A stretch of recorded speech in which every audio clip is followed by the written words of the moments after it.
we become fire. Wash out and see. You're not fooling me. Obedient life. I swear. Yeah. Got your head in a cloud.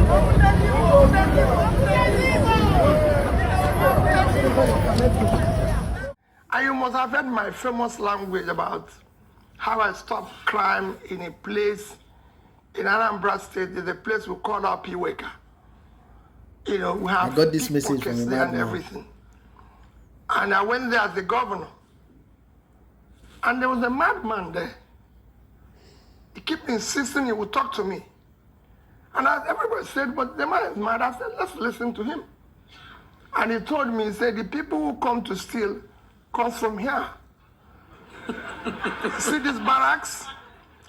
You either remove this military barracks from here, or they will stop. Because they go in there and out. He was a madman. But he stays there every day.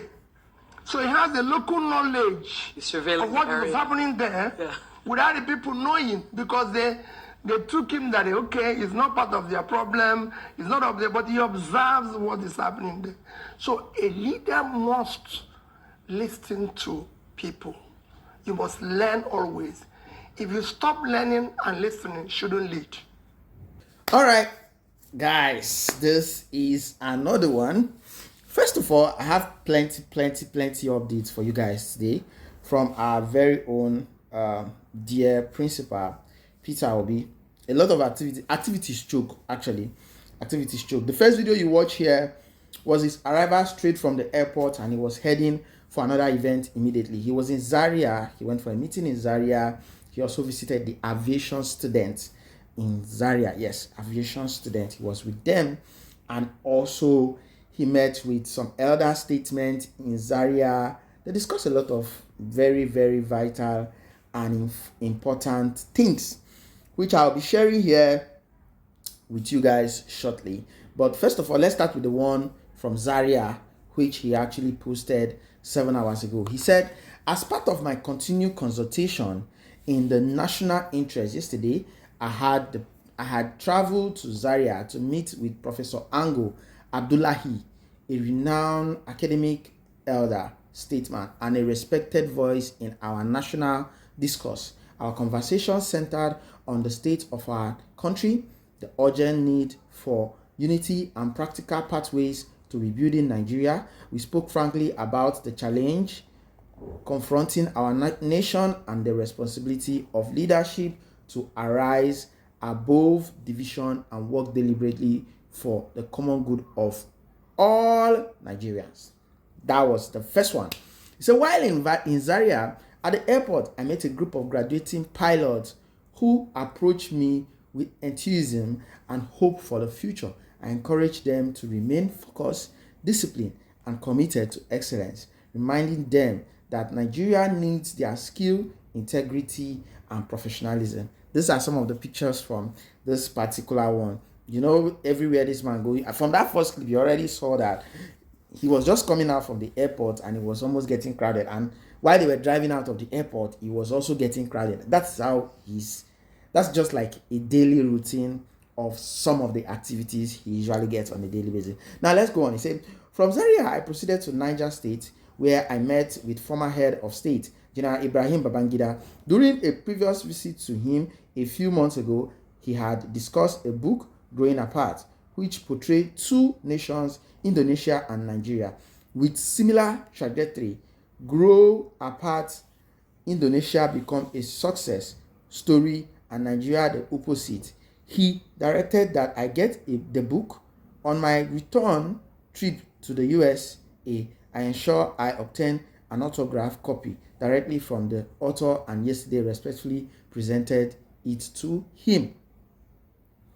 Our discussion centered on the country's unity, security, and improving the lives of our people. This engagement reaffirms my belief that meaningful progress requires honest dialogue and collective responsibility for the future of our dearest country. A new Nigeria is possible. Peter Gregory Obi.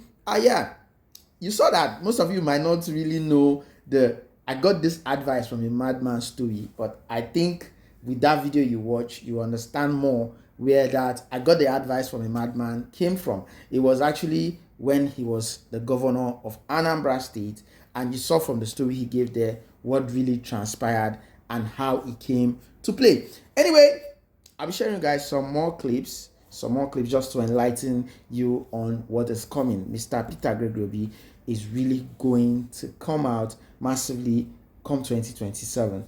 We are kicking off campaign next year. If you are ready, I'm ready. We are all obedient. I'm waiting to take back Nigeria because this is not our own country. I remember there was a time in this country where fuel was set for 250. And if you look at the problem now we are having in this country now, it looks as if these people know what they are doing. Today, Dangote will reduce fuel. The next minute, NNPC is reducing fuel. So it means that you guys can actually bring, if you really want to crash the price of this fuel, you can crash it down. So it is business as usual to these people. They really do not care about the welfare of we Nigerians or how we are progressing. Take a look at some of this clip. Don't forget to subscribe if you're new here. Drop a comment below, guys. Must learn from those he's serving, those working for him, and understand the need of the society. What am I learning now? Quite frankly, I've been traveling globally, learning from different leaders who have served, those who are serving, and learning from people like you. Because at the end of the day, it is about you. You can't lead without knowing what the people want. Because you're not doing it for yourself. So you must listen to them.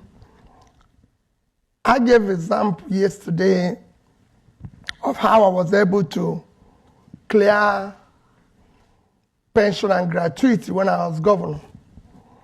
I used to go to church in the morning every day, and I was in a church, and an 80-year-old woman came in and said I should leave the church. And everybody was like, oh, maybe something is wrong with this woman. I said, no, let me listen to her. She said she's being owed gratuity and pension, and that God will not listen to my prayers unless she's paid. So I followed her to her house. And after that, I decided I must clear.